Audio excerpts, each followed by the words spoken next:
దేవుని సేవ కొరకు మన కుమారులు కుమార్తెలు ఏమవ్వాలి? కష్టపెడుతున్నామా? మా కొడుకు వచ్చాడు కొబ్బరి ఎదిగాడు కాబట్టి రే ఏడకి రాబోతున్నావు, డ్రమ్ము కాదు ముందు పొరకట్టెత్తుకోరా, చేయి చెద్దోయి. వాడు 6 సంవత్సరాలు వాడికి. వాడు ముందు ఏం చేయాలి? చెత్త దోసేది రావాలి. ఏడా మందిరం బయట చెత్త దోయించాలి, పొరకట్టించి వాడు ఆను స్టార్ట్ చేయించాలి. ఆ తర్వాత సాపులు వేయించాలి, ఆ తర్వాత డ్రమ్ము కొట్టించాలి, ఆ తర్వాత పాట పాడించాలి, ఆ తర్వాత దేవుని వాక్యం దగ్గరికి రావాలి. వాళ్ళ ఆయన సేవకుడని, వాళ్ళ ఆయన సంఘ కాపరని బోధించేవాడిని నేరుగా మైకి ఇవ్వాల్సిన అవసరం రా. పరిచర్య చేస్తేనే ఆ భాగ్యం. ఎందుకో తెలుసా? శ్రమపడేవాడు నాయకుడు అవుతాడు, శ్రమపడేవాడు పంటను కోస్తాడు, శ్రమపడేవాడు అనుభవిస్తాడు. శ్రమ పడకుండా ఏది రాదు. శ్రమ పడకుండా, భక్తిలో శ్రమ పడకుండా, సేవలో శ్రమ పడకుండా, ప్రార్థనలో శ్రమ పడకుండా, సమయాన్ని బలాన్ని కాలాన్ని హెచ్చించకుండా నువ్వు ఎంత పంట కోస్తావో, నీకు పంట రావాలంటే, నువ్వు పంటను అనుభవించాలంటే, పంటని నువ్వు ఆరగించాలంటే, ఆ పంట ఆశీర్వదించబడాలంటే కష్టపడకుండా ఎట్టొస్తుంది? నువ్వు కష్టపడాలి. అందుకన్నాడు కష్టే ఫలి అన్నాడు. మనం కష్టపడాలి. సోలమెత్తి ఎండ తగిలి తన రూపమే మారిపోయింది. ఆమె ఎంతగా ఎండకు ఉండి ఉండాలి, ఎంతగా నలిగి ఉండాలి, ఎంతగా వాడి ఉండాలి, ఎంతగా బాధపడి ఉండాలి. ఎండ చేసే పని వాడిపోయేటట్టుగా చేస్తుంది. ఆ ముఖమే ఏమైపోయింది? మారిపోయింది. ఎండ చేసిన పని అది మన జీవితాల్లో. మరి ఆ ఎండ ఏదంటే ఎక్కడి నుంచి వస్తుంది? ఎక్కడి నుంచి వస్తుందా ఎండ? సూర్యుడి నుంచి వచ్చేది ఎండ. మలాకి గ్రంథం 4:1 ఆయన పేరు నీతి సూర్యుడు. ఏందట? మలాకి గ్రంథం 4:1 నీతి సూర్యుడు ఉదయించును, ఆయన రెక్కల క్రింద మీకు ఆరోగ్యం కలుగునని 1-2 వచనాలు మనం చదువుతాం. ఈ సూర్యుడు ఎవరంటే మన ప్రభునటువంటి యేసుక్రీస్తు. సూర్యుడు మన మీదకి తగలగానే మనం ఏమవ్వాలి? వాడిపోవాలి. అప్పుడే కష్టపడతాం. సోలమెత్తి కష్టపడింది. మన జీవితాలకు కూడా అయ్యో నేను స్త్రీ కదా, నేను కష్టపడితే అట్టా అనుకోకూడదు. కొంతమంది తల్లులు బిడ్డల్ని ఆడబిడ్డని ముదుగారంగా జాకుతారు. అటు జాగకూడదు. రేపు పక్కింటికి పోతే ఏమంటాడా? మీ అమ్మ పని నేర్పించాలా నీకా అంటారు. అర్థమైంది? మా అక్క కూతురు ఉండేవాళ్ళు, అన్న కూడా తెలుసు. నిద్ర లేపి కాలుతో తన్ని పని చేయించి, చెత్తలు గడిగించి, బోకులు గడిగించి, పెట్టేటప్పుడు పెడతాం, తిట్టేటప్పుడు తిడతాం, కొట్టేటప్పుడు కొడతాం. బిడ్డలు సుకుమారంగా సాకద్దండి.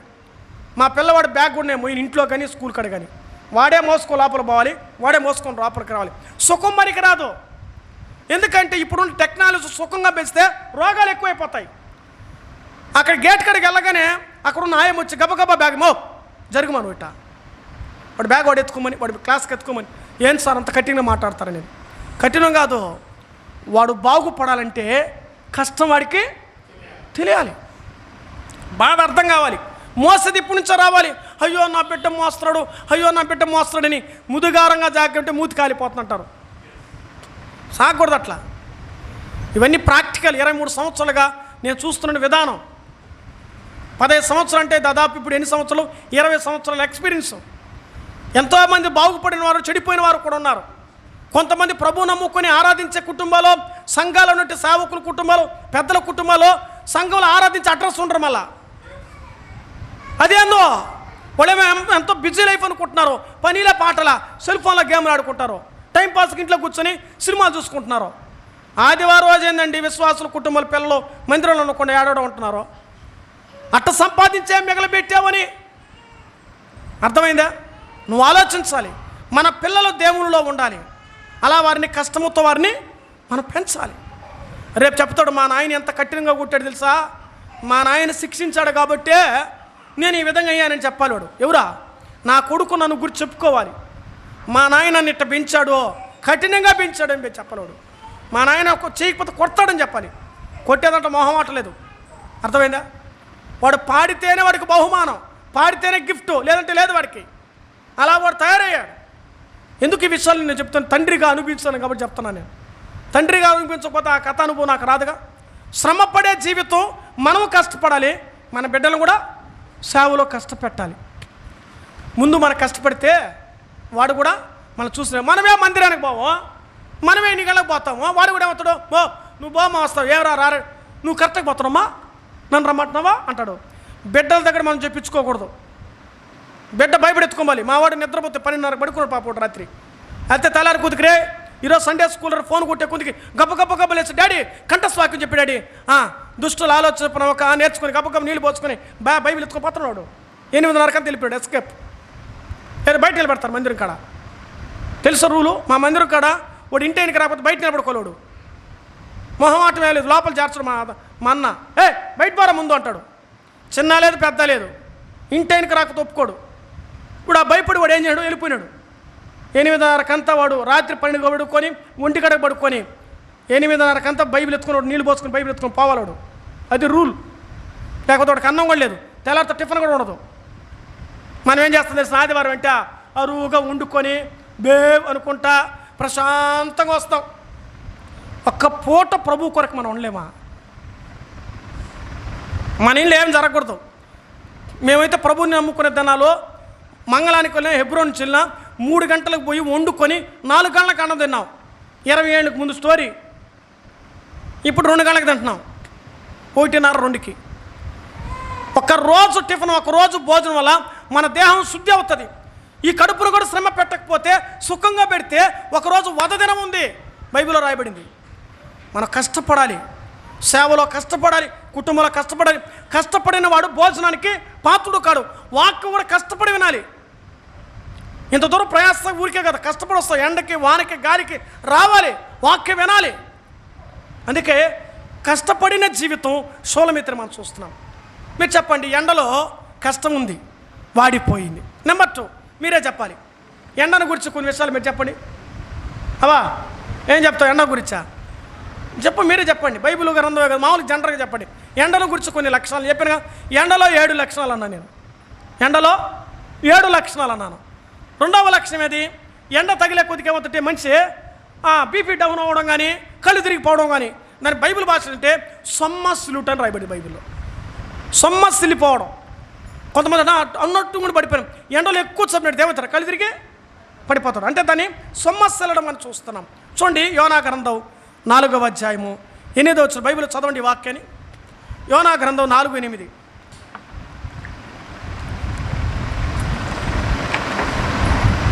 యోనా గ్రంథం 4వ అధ్యాయం. ఎండకాయగా వేడిమగల తూర్పు కలిగి రప్పించను, యోనా తలకు ఎండ దెబ్బ తగలగా చాలు. అది అతను సొమ్మసిల్లి బ్రతుకుట కంటే చచ్చిపోవడం మేలేదన్నాడు. ఇక్కడ మీరు అర్థం చేసుకోవాల్సిన 2వ విషయం, ఎండ సొమ్మసిల్లేటట్టుగా చేస్తుంది. ఎండ రూపాన్ని మార్చేటట్టుగా చేసింది, ఎండ సొమ్మసిల్లేటట్టుగా చేసింది. ఎవరైనా అంటే ఒక ప్రవక్త. ప్రవక్తల్లో చిన్న ప్రవక్తలో ఒక ప్రవక్త, ఆయన పేరు యోనా. ఆ పేరుకు అర్థం పావురం అని అర్థం. పావురాగా ఉండవలసిన వాడు కాకిలాగా తయారైనడు. కాకి అంటే అర్థం ఏమంటే, అది చెప్పిన మాట అంటే అది కాక. పావురు గుణం వేరు, కాకి గుణం వేరు. ఇప్పుడు ఇది యోనా చూస్తే అలిగాడు దేవుడి మీద, గొనిగాడు దేవుడి మీద. నినేవ పట్టణానికి వెళ్ళమంటే తర్షీషు నుంచి పోయినాడు. నినేవ పట్టణానికి వెళ్ళమంటే తర్షీషుకి వెళ్ళాడు. దేవుడు శ్రమ కలిగించాడు. మొత్తం స్టోరీ అంతా చెప్పాడు యోనాకి. మనం కథ తెలుసు, యోనా గ్రంథం. అప్పుడు ఒక సొర చెట్టు పైకి వచ్చింది. ఒకే రోజులు పెరిగి ఒకే రోజులు ఏమిటి అది మొత్తం మీద వాడిపోయింది. ఈ వాడిపోయే కొద్దికి ఈ నీడ, ఈ చెట్టు నీడ ఉండే, ఇది వాడిపోయే కొద్దికి నీడ లేకుండా పోతుంది. అది వెంట ఇరిగి పడి పూడ్చింది. ఇప్పుడు ఎండంతా కూడా ఎవరి మీద పడింది? యోనా మీద పడింది. ఎండ తగలే కొద్దిగా సొమ్మసిల్లిపోయినాడు అయ్యా. అట్టే అసలు ఇప్పుడు మనం ఎట్టపోయినా చూడ, కొద్ది నిమిషాలు కరెంట్ లేదేడా, ఎట్టయిపోయింది ప్రాణమా? ఎప్పుడిప్పుడు వదిలేస్తాడు స్వామి, ఆమెనని ఉంటుంది. మనం కూడా సోలిపోయినాం. చెప్పేవాడు నేనైనా, వినేవారు మీరైనా. ఏంద్రా ఈ ఎండకు తట్టుకోలేకపోతున్నామే, ఈ ఫ్యాన్ కూడా ఇప్పుడే కరెంట్ పోయింది అనుకున్నాం. ఆ రోజు యోనా కలిగినట్టుగానే దేవుడు మనకు కూడా అప్పుడప్పుడు పెడతాడు. ఎట్టున్నాం మనం కూడా ఏమనుకోవడం, ఇప్పుడే పోవాలి కరెంటా, ఎప్పుడు పోవాలి కరెంటు, ఇప్పుడే పోవాలి. కొన్ని సందర్భాలు అలాగవుతాయి. ఇప్పుడు సొమ్మసిల్లాడు. ఎందుకు ఆ పరిస్థితి వచ్చిందంటే అతని జీవితంలో అవిధేయత ఉన్నది. యోనా జీవితంలో అవిధేయత ద్వారా దేవుడు చేయమనేది చేయకూడదని నిశ్చయించుకొని బాధపడ్డాడు. నేను చచ్చిపోతే మేలంటాడు. దేవుడు అన్నాడు, యోనా నీవి ఒక్క విషయంలో ఈ ఎండకే నువ్వు ఇంత బాధపడ్డావే, ఇన్ని లక్షల మంది వారి జీవితాలు అగ్నికి వెళ్ళిపోతే చనిపోతే నాకు బాధ ఉండదా? కాబట్టి ఈ గుణపాఠం నీకు నేర్పిస్తున్నానన్నాడు. కొన్ని సందర్భాల్లో దేవుడు మనకు ఎండ దెబ్బలు తగిలిస్తాడు. ఆ ఎండ దెబ్బల్లో నువ్వు సోలిపోతావు, నువ్వు పడిపోతావు, నువ్వు కుమిలిపోతావు, నువ్వు కృషించిపోతావు. నిన్ను బాధ పెట్టేటట్టుగా దేవుడు చేస్తాడు. ఆయన నిన్ను కొడతాడు కూడా. బైబిల్ ఉంది, హోషేయ గ్రంథం 6:1 ఆయన నిన్ను కొట్టును, ఆయన నిన్ను గాయము చేయను, ఆయనే నిన్ను బాగు చేయను. కొట్టేది ఆయనే, గాయపరిచేది ఆయనే, బాగు చేసేది కూడా ఆయనే. మనం కొన్ని సందర్భాల్లో అవిధేయులుగా ఉన్నాము కాబట్టి దేవుడు మనల్ని కొడతాడు. గుర్తుపెట్టుకోండి, ఎండ దెబ్బలు తగులుతాయి. పాపం పేరుకుపోయే కొందికి ఇప్పుడు చూడండి ఏమైపోతుంది, విపరీతమైన ఎండలో, భయంకరమైన ఎండ కదా. ముందుగానే 50 డిగ్రీల వరకు అనుభవించాం, ఇప్పుడు కూడా అదే టెంపరేచర్ అనుభవిస్తున్నాం. ఎండ దెబ్బకి మనం ఏమీ లేకపోతున్నాం, తట్టుకోలేకపోతున్నాం. అవునా కదండి? తల స్నానం చేస్తే నిద్ర దెబ్బకు తట్టుకోలేకపోతున్నాం మనం. ఇదొక బాధ. ఏం చేస్తాడు సాతానుడు? వాక్యం అనుకోండి నీకేం కలిగిస్తున్నాడు? నిద్రనిస్తున్నాడు. ఏమ్మా, నీ మెడ చుట్టూ పాము చుట్టేస్తే నువ్వు నిద్రపోతావా? అంటే నీకేమి లేదు, దైవ భయం ఉండాలి ఫస్ట్. మందిరంలో దైవ భయం లేకపోతే నువ్వు దేవునితో బ్రతకలేవు.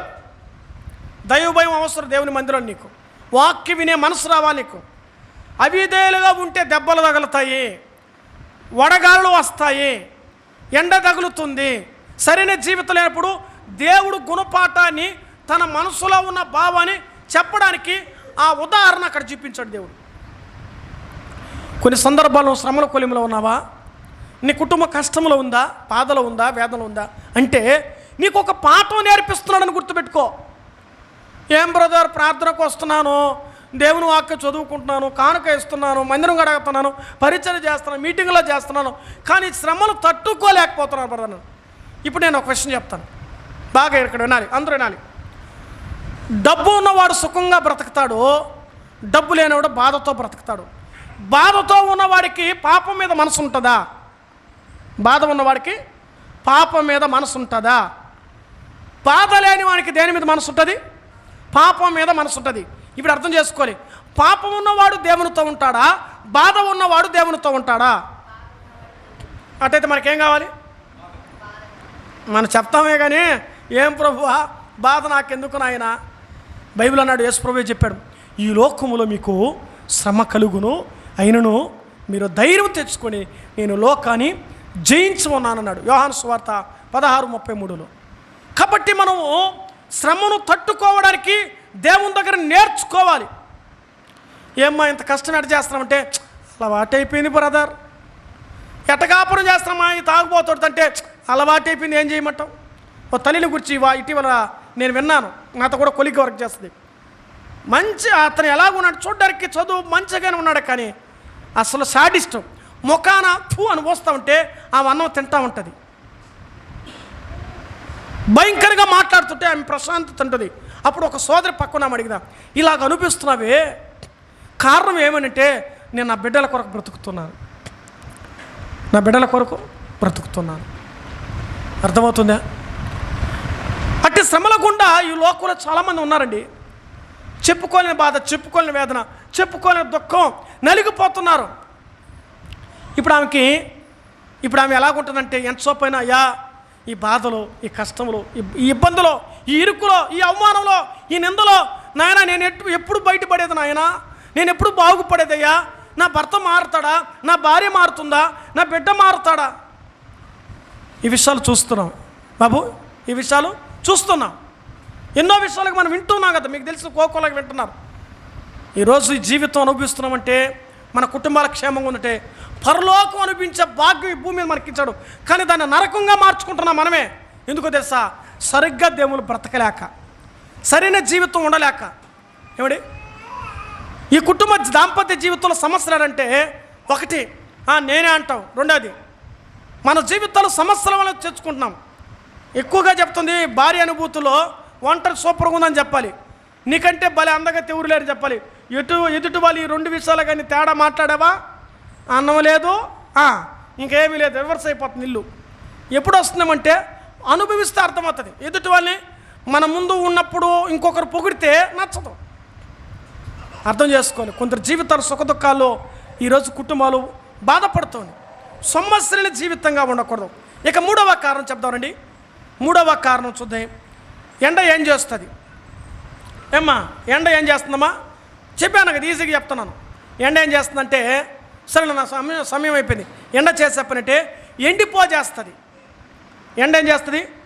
వాన పడినంతకండి గుంటలు ఉంటాయి, చెరువులు ఉంటాయి, అవన్నీ ఏం చేస్తుంది? ఈ ఎండ తగిలే కొద్దికి ఏమవుతుంది? అది ఎండిపోతుంది. చాలా మా చెరువు ఎండిపోయిందమ్మా అంటారు, మా గుంట ఎండిపోయిందమ్మా అంటారు. అంటే ఎండిపోయే జీవితం చేస్తుందన్నమాట.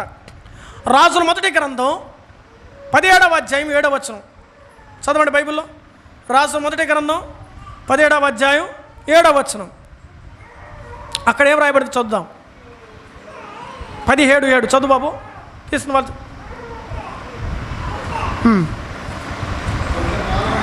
కొంతకాలమైన తర్వాత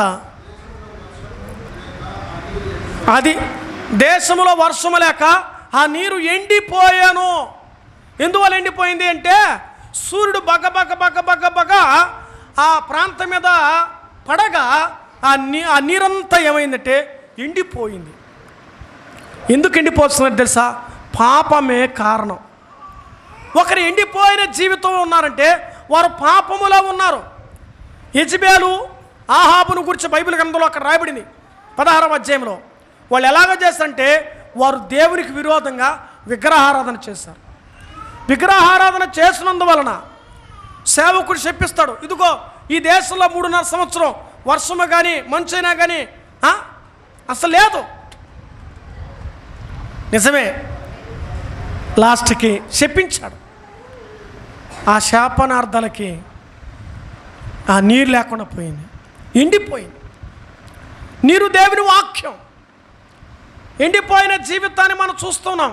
పాపము ద్వారా, వాళ్ళు చేసిన అవిధేయత ద్వారా, వాళ్ళు చేసిన తప్పుల ద్వారా, వాళ్ళు దేవునికి విరోధమైన పనుల ద్వారా వారికి ఉండవలసిన నీరు లేకపోతే పంటలు ఉండవు. ఆ నీరు లేకపోతే వారి జీవనానికి జరిగేది కాదు. వాళ్ళు చేసిన తప్పులు దేవునికి కోపం కలిగించి ఎండిపోయేటట్టు చేశాడు. వాన ఇవ్వాలంటే ఎవరు ఇవ్వాలి? ఎవరు ఇవ్వాలమ్మా? మనం ఇస్తాం వాన, మన వల్ల అవుతుందా? అవ్వదు. ఎవరు ఇవ్వాలి వాన? వాన దేవుడు ఇవ్వాలి. ఎండ ఎవరు ఇవ్వాలి? సూర్యుడు ఎవరు ఇవ్వాలి? చంద్రుడు ఎవరు ఇవ్వాలి? రాత్రిని ఎవరు ఇవ్వాలి? పగలు ఎవరు ఇవ్వాలి? ఆయనే ఇవ్వాలి. అందుకే ఆయనే చేశాడు. ఎవరైనా సరిగ్గా లేనప్పుడు వారిని సరి చేయడానికి దేవుడు ఆ పరిస్థితి చేశాడు.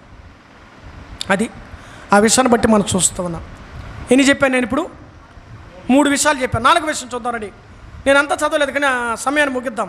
102వ కీర్తన 4వ చరణంలో వాడిపోతుంది, ఎండిపోతుంది, సొమ్మసిల్లుతుంది, తర్వాత శ్రమ కలిగిన జీవితం ఎండిపోతుంది చూసాం. 102వ కీర్తన 4వ చరణం ఎవరైపోయింది అక్కడ? ఎండ దెబ్బకు ఎండిన గడ్డి వలె అది నా హృదయం వాడిపోయింది. చాలనా?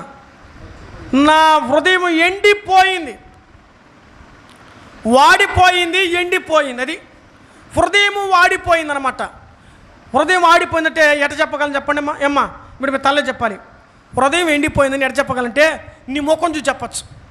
నీ ముఖం బాగా నవ్వుతా ఉంది అనుకో, బా ఏం భలే సంతోషంగా ఉన్నావా, ఎట చెప్పినట్టే నీ ముఖంలో తెలిసిపోతా ఉంది. నీ ముఖమే నువ్వు ఏ స్థితిలో ఉన్నావో చెబుతుంది. అర్థమవుతుందా? ఇద్దరు గుడికి వస్తున్నారు, దారిలో వస్తుంటే ఒకరికి 50,000 రూపాయలు కట్టబడి దొరికింది, నీకు దొరకలా. నీ ముఖం ఆనందం దుఃఖమా? అయ్యో దేవుడా, ఆ డబ్బు నాకు దొరుకుంటే అబ్బో ఎంత బాగును. మా దగ్గర ఒక పిల్లోడు ఉన్నాడు, నేరుగా ఆదివారం ఇద్దరు చేతిలో కానుక పెట్టాడు. ఏరా నువ్వు కానుక వస్తున్నామని అడిగినా, సార్ నేను చర్చికి వస్తూ ఉంటే దారిలో 250 రూపాయలు దొరికింది సార్, మీరేం చెప్పారు? ఏదైనా దొరికితే ఉండి లేసామన్నారు కదా, సేవకుడికి ఇచ్చామన్నారు కదా, అందుకు ఇస్తున్నా సార్ అన్నాడు. నువ్వైతే నేనైతే ఏమో మీ ఇష్టం అంటే వాడు నేర్చుకున్న విధానం అది. వాడు అప్పుడు 7వ తరగతి 8వ తరగతి పిల్లోడు. వాడు దొరికిన డబ్బు దేవుని మందిరానికి చేర్చాడు. దారిపోయిన వాళ్ళు ఎంత బాధపడతారో, కానీ దేవుని పరిచయలో అది ఆశీర్వాదకరం మారుతుంది. ఆలోచన చేద్దాం. కాబట్టి వాడిపోయిన జీవితం అంటే సామెతల గ్రంథం రాయబట్టుగా 17:22 ఒక వ్యక్తి ఆరోగ్యకరంగా ఉంటే ఎముకలైన దేహమైనా బలంగా ఉంటుంది. వాడిపోయినావా అనుకో, కృషించిపోతావు, దిగజారిపోతావు. రోజు రోజుకి ఎండ దెబ్బ తగిలే కొద్దికి నీ ముఖం కూడా ఏమైపోయింది, లేదు నీరసం అయిపోయి, వాడిపోయి, అట్టే దుఃఖం అయిపోతుంది నీ పరిస్థితి. అంటే నీ హృదయంలో నెమ్మది ఉండదు, సమాధానం ఉండదు. వడదెబ్బ తగిలే పరిస్థితిగా మారిపోతుంది. ఎండ తగిలితే నీ జీవితం తట్టుకోలేవు. ఎండకే తట్టుకోలేవంటే దేవుని దెబ్బకు మనం ఏమో తట్టుకోగలమా? ఆలోచించేయండి. ఈరోజు వాడిపోయిన జీవితంలో ఉన్నావేమో. దేవుడు అన్నాడు, అయ్యా నా హృదయము వాడిపోయి ఉన్నది అన్నాడు. ఈరోజు చాలామంది కుటుంబాల్లో ఎందుకు వాడిపోతుందంటే వాళ్ళు దేవునితో లేక వాడిపోతున్నారు, వారు దేవునితో గడపలేక వాడిపోతున్నారు. రోజు 1 గంట నేను దేవునితో గడుపుతాను. వారు ఎంతమంది ఉన్నారని? ఆదివారం కూడా అనుకూలపరుచుకుని వచ్చేదానికే ఏమో పెద్ద తెగించినట్టుగా అనుకుంటున్నాం మనం. ఆరోగ్యం లేకపోతే దేవుని దగ్గరకు రాలేం. నేను కుంటుకుంటా ఉన్నా ఏమండి, ఈరోజు కొంత మాత్రం నడవగలిగాను.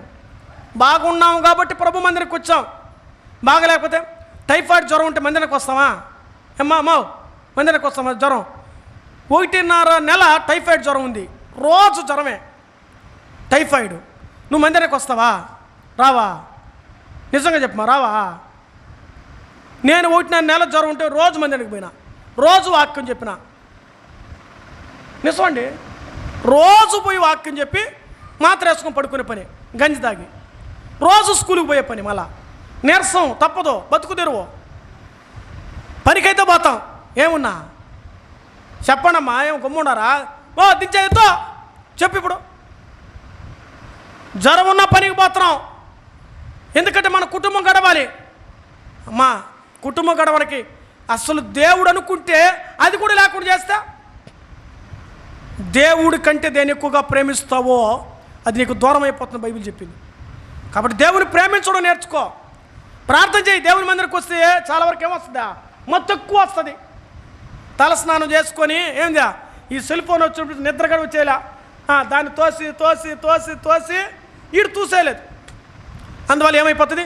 తలస్నానం చేసుకుని మందిరికి వచ్చే కొన్ని అర్థం చేసుకుని తప్పుగా భావించొద్దు. మన జీవితాలు సైతానుడు దేవుని వాక్యం వినకుండా నిన్ను కుమ్మేటట్టుగా చేస్తాడు. దానికి బానిసైపోతున్నావు, దానికి లోబడిపోయినావు, దానికి వంగిపోయినావు, లొంగిపోయినావు. అందుకే నీ జీవితాలు కృంగిపోతావు. సెల్లుకు లొంగావా నీ ఆత్మీయ జీవితానికి కృంగిపోతావు. దేవుని మందిరికి వస్తే ఫోన్ స్విచ్ ఆఫ్ చేయి, అన్నీ పక్కనేసేయి, ప్రశాంతంగా వాక్యం వినవు, తర్వాత ఓపెన్ చేసుకో. మనం అలా కాదు, ఏం చేస్తాం? ఆలోచిస్తూ ఉంటాం. ఈ వాక్యం ద్వారా మనం అర్థం చేసుకోవాలి. నీ హృదయం కృంగిపోయిన స్థితిలో ఉందా, నలిగిన స్థితిలో ఉందా? దేవుని పాదాల దగ్గరికి రా, దేవుడు నిన్ను రక్షిస్తాడు. ఇక 5వ చూస్తాం. ఎండ ఎక్కువ ఉన్నదంటే ఏమనిపిస్తుంది? మనకు ఎక్కువగా ఎండ ఉంటే నీకేమనిపిస్తుంది అంటే నీళ్లు తాగితే బాగుంది, దాహం వేస్తుంది ఎండ ఉంటే. బైబిల్ గ్రంథంలో చూడండి, యెషయా గ్రంథం 41:17లో నీరు ఉండడం వల్ల అది దాహం వేస్తుంది ఎండకి. నీరు దేనికి సాదృశ్యం అంటే వాక్యానికి సాదృశ్యం. బైబిల్లో రాబడుతుంది, దుప్పి నీటి వాగుల కొరకు ఆశపడినట్లు దేవా నీ కొరకు నా ప్రాణము తృష్ణగొనుచు ఉన్నది. వాక్యం కొరకే అన్వేషించాలి. నీరు దేవుని వాక్యం కొరకు పరిగెత్తుకుంటారు. ఈరోజు ప్రార్థన చేసుకోరావాలి. ఏమని? ఏమ్మా ఈరోజు మోకాలు వేసి ప్రార్థన చేసుకొచ్చారా? ప్రభువా ఈరోజు ఎవరో మురళి వస్తానని చెప్పాడు మా సంఘ పెద్దలు సేవకులు, ఈరోజు వారితో ఏం మాట్లాడుతావు ప్రభు అని ప్రార్థన చేసుకుని వచ్చారా? ఆ అలవాటు మీకుందా? ప్రార్థన పూర్వకంగా రావాలి మందిరానికి. నేను లేచింది ప్రభువా, రాత్రి వరకు కూడా ప్రసంగం ప్రిపేర్ కాల, పెందల కడలు వేసి ప్రభువా ఈ రోజునైనా ఏం వాక్యం చెప్పంటావు ప్రభువా సంఘానికి అని ప్రార్థన చేసుకుని నేను బైబిల్ చదువుకున్నప్పుడు పరమగీతముల గ్రంథం 2వ అధ్యాయంలో మూలవాక్యం చదివాను మీకు. అప్పుడు దాని గురించి నిన్న కూడా ఆలోచించాను. ఎండ లక్షణాల గురించి కొన్ని అవుట్లైన్స్ వస్తా వీడితో కూడా సర్చ్ చేసిన, ఏరా వాడితో కూడా మాట్లాడుతూ వస్తా బండిలో, రే ఎండ గురించి కొన్ని లక్షణాలు ఏమని చెప్పారని అడిగా. వాడు కొన్ని కొన్ని విషయాలు చెప్పాడు. అప్పుడు బైబిల్లో ఉందా లేదా సర్చింగ్ చేశాను. చూడండి, ఒక బైబిల్ ఎండ ఎన్ని అర్థాలు నేర్పిస్తుందో కదా. బైబిల్ యొక్క మర్మం అది. బైబిలే గొప్ప మర్మం. ఆ మర్మాన్ని మనం అర్థం చేసుకోవడానికి ఆలకించాలి. ఇప్పుడు మనం చదువుకున్న వాక్యంలో దాహం వేస్తుంది. వాక్యం కొరకు నీకేముండాలి? దాహం ఉండాలి. ఈ దేవుని మందిరికి ఎప్పుడు వెళ్దామా? ఎప్పుడు వాక్యం విందామా? మేమైతే 24 గంటలు వాక్యం చదివాను. రోజంతా ఎవరైనా బైబిల్ చదివిన ఉన్నారా? రోజంతా బైబిల్ చదివారా? మేము చదివిన రోజులు ఉన్నాయి. ఎప్పుడా? రోజంతా. పిల్లకాయలు రోజంతా కాలేజ్ పుస్తకాలు చదువుతారు, కానీ బైబిల్ మాత్రం చదవరు. అదేం అలవాటు? రోజంతా ఎవరితోనే మాట్లాడతారు, కానీ ప్రభుత్వం మాట్లాడరు. ఇవన్నీ మనం నేర్చుకోవాలండి. 2-3 కూడి మీరు ఫోన్లో గంటల అనవసరమైన మాత్రం ఎవరి కొరకైనా బాగలేకపోతే 2 కాన్ఫిడెన్స్ పెట్టి, ప్రభువా ఈమెను బాగు చేయి, ప్రభు స్వస్థపరచుకొని ప్రార్థన చేయి. వాక్యం నేర్చుకో, లేదా నేర్పించేవారి దగ్గర నేర్చుకో. వాక్యం విను, ఆ వాక్యాన్ని చెప్పు. ఈరోజు మీ కుటుంబానికి వెళ్ళి చెప్పు, నీ భర్తకో నీ బిడ్డకో చెప్పు, ఈరోజు వాక్యం చెప్పారని. వెళ్ళలేదా? అయినా పర్వాలేదు, చెప్పాల్సిన పని నువ్వు చెప్పు. దేవుడు ఒకరోజుకి ఏం చేస్తాడు? బ్రదర్ కూడా అన్నా వాక్యం వినన్నా, అన్నా వాక్యం వినన్నా, నా నేర్చుకోనా, అన్నా రాసుకోనా, అన్నా రాసుకోలే, సరే ప్రార్థన చెప్పు మురళి, పరమలోకం ఉందని మా తండ్రి రాసుకో, రాసుకున్నా అన్నీ నేర్చుకుంటేనే వచ్చింది. చెప్తున్నప్పుడు చేస్తున్నప్పుడు విని విని నేర్చుకొని రాసుకుంటేనో ప్రసంగాలు ఎక్కువయ్యారు. ఏ ప్రసంగాలు ఊరికే శ్రమ పడాలి, దాని గురించి అన్వేషించి నేర్చుకోవాలి వాక్యాన్ని. ఈరోజు వాక్యం నేర్చుకున్నాక దేవుని ఆసక్తిని బట్టి సంఘ కాపరులు అయ్యారు. నాకు వద్దులే, నేను విశ్వాసంగా ఉంటానంటే ఈరోజు ఈ బాధ్యత వచ్చేది కదగా. దేవుడి మీద ఆసక్తి కలిగిన వాళ్ళు. ఇంకొక విషయం అన్న చెప్పలేదు, అసలు రహస్యం. అన్న ఈ ఊరికి వచ్చేప్పుడు 1000 రూపాయలతో వచ్చాడు. 1000 రూపాయలతో వచ్చాడు ఊరికి. ఈరోజు జీవితం చూడండి, అసలు జీవితం అది. ఆత్మీయత జీవితం. నేను అడిగాను, అన్న ఎలాగున్నావు? నన్ను అప్పుడప్పుడు నాకు మంది నుంచి వెళ్ళిన తర్వాత ఎట్టున్నావు అంటే, మురళి సేవలను కొంచెం దూరంగా ఉన్నాను మురళి అని చెప్పాడు యథార్థంగానే. అదొక్కటి కొంచెం కొరత అయిపోయింది ఈ పనుల వల్లనే. ప్రయత్నం చేయన ప్రభుత్వం ఉండడానికి ప్రయత్నం చేయి. ఆ తర్వాత ఆలోచించాడు, ప్రభు కొరకు ప్రయాసపడడానికి వచ్చాడు. ఇల్లు దీవించబడింది. 1000 రూపాయలతో వచ్చిన ఆయన తిరుపతిలో ఈ స్థలం కొని ఇల్లు కట్టి డాక్టర్ సతీష్ కల్వరి ప్రేమ ద్వారా ఇటువంటి జైపాల్ గారి యొక్క సేవకుని ద్వారా కుమార్తెకి వివాహం అయ్యే స్థితిలోనికి ఇంత వైభోగం వచ్చినట్టు కారణం తెలుసా? దేవునితో బ్రతుకుతున్నటువంటి ఆ ఆసక్తి. దేవునిలో బ్రతికినప్పుడు అన్ని అనుకూలతలు వస్తాయి. ఆయనకు విరోధంగా బ్రతికమంటే ఏది మన దగ్గరికి రాదు. ఇది నేను చూస్తున్న విషయాలు మీకు చెప్తున్నాను. మీ సంఘ కాపరి చేస్తున్న పనిని మీ ఎదుటికి చెప్తున్నాను నేను. అలా చేస్తున్నప్పుడు వల్ల అంచెలంచెలుగా దీవించబడి ఆశీర్వదించబడ్డారు. దేవుని జ్ఞానం కష్టపడుతూనే సేవలోనికి రావడం వల్ల ఇంతగా దీవించబడే స్థితిలోనికి ఇచ్చాడు. కాబట్టి మన జీవితంలో వాక్యం మీద ఆసక్తి కలిగి ఉండాలి. 6వ విషయం చూద్దాం. వానలు పడకపోయే కొద్దికి గుంటలన్నీ కూడా ఏమవుతాయి? ఇంకిపోతాయి. ఎండిపోవడం ఒకటైతే ఇంకిపోవడం వేరు. ఇంకిపోవడం ఏంటంటే రోజు రోజుకి అది ఏమవుతుంది? తగ్గిపోతుంది. హోషేయ గ్రంథం 13:15లో ఆ మాట రాయబడింది. తగ్గిపోతుందంటే అర్థం అంటే దిగజారిపోయే జీవితం. తగ్గిపోవడం అంటే అర్థం అంటే ప్రార్థనలో తగ్గిపోతాం, మందిరానికి రావడం తగ్గిపోతాం, సేవలో తగ్గిపోతాం. విశ్వాసులు పెరగాల తగ్గాల ఏమా? 10 ఏళ్ళకి మందిరానికి పోయిన వాళ్ళు ఏమవ్వాలి? ప్రార్థనలో, సేవలో, వాక్యంలో ఏమవ్వాలి? కానీ మనం ఏమవుతున్నాం? తరిగిపోకూడదు. దేవులో మనం ఏమంటే పెరగాలి. వాక్యం దేవుని మందిరికి వెళ్ళే కొద్దికి అనుభవం రావాలి మనకు. మన జీవితాల్లో తరిగిపోకూడదు. అందుకే దేవుని వాక్యంలో ఈరోజు మనం కరిగిపోతున్నాం.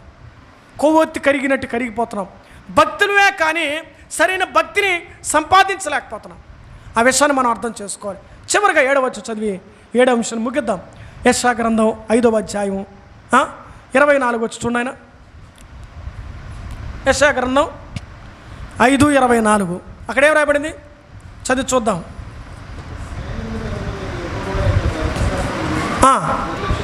నిర్లక్ష్య పెట్టిద్దరు, తునీకరించుదురు, కాల్చివేయనట్లు అది ఎండిన గడ్డి మంటలో ఏమవుతుంట? అది భస్మం అయిపోతుంది. ఇప్పుడు ఎండాకాలం చూడండి, పెద్ద పెద్ద అడవులు కూడా ఏమవుతున్నాయి? భస్మమైపోతున్నాయి. యేసుక్రీస్తు నమ్మకపోతే ఒకరోజు అగ్నిలో భస్మం అయిపోవాల్సిన నువ్వు కాలిపోతావు. ఆ కాలిపోయేది ఎలాగున్నట్టే చావు. ఆత్మ ఏంటి? చావుతో యుగ యుగాలు తరతరాలు అగ్నిలో కాలవలసిందే. నేను రక్షించడానికి యేసుక్రీస్తు లోకానికి వచ్చి ప్రాణం పెట్టి చనిపోయి సమాధి చేయబడి తిరిగి లేచాడు. నేస్తమా, ఈ మధ్యాహ్న కాలం ఆలోచించి యేసుక్రీస్తు నీ కొరకు తన యవ్వన కాలంలో రక్తం కార్చి ప్రాణం పెట్టి చనిపోయాడు. ఎందుకో తెలుసా? నిన్ను బ్రతికించాలని. నిన్ను బాగు చేసి నేను బ్రతికించడానికి